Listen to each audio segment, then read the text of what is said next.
ثواب فرض کے برابر ہو جاتا ہے۔ اس کا مطلب یہ ہوا کہ نفل کا مرتبہ نیچے تھا، رمضان کی برکت سے نفل کا مرتبہ بڑھا کے فرض کے برابر کر دیا، اور جب رمضان میں نفل فرض کے برابر ہے تو فرض کا مرتبہ وہ اور 70 گنا بڑھا دیا جاتا ہے۔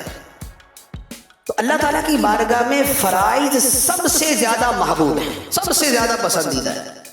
یہ نہیں ہو سکتا کہ بندہ فرائض کو چھوڑ دے اور نوافل میں لگ جائے، زکوٰۃ نہ دے اور نفلی صدقے کرتا رہے،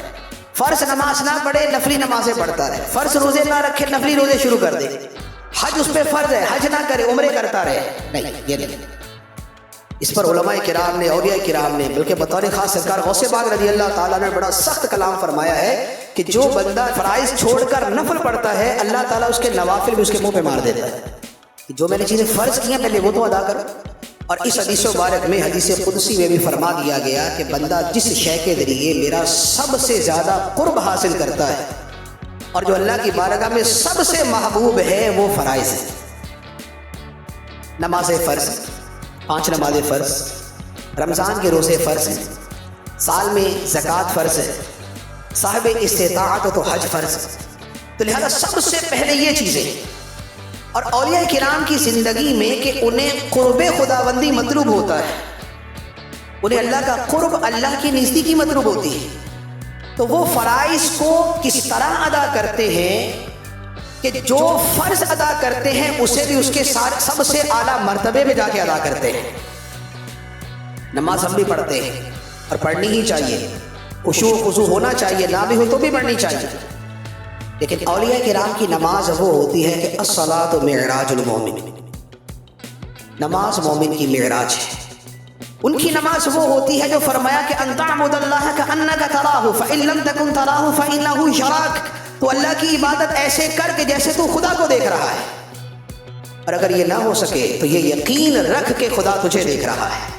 تو اولیاء کرام کی نماز یہ ہوتی ہے کہ یا تو نماز اس مرتبے کی ہے کہ خدا کے انوار کو دیکھتے ہیں، اور یا اس مرتبے کی ہے کہ خدا کی بارگاہ میں اپنے آپ کو حاضر سمجھتے ہیں، اور یہ نماز وہ ہے جسے فرمایا الصلاۃ معراج المومن،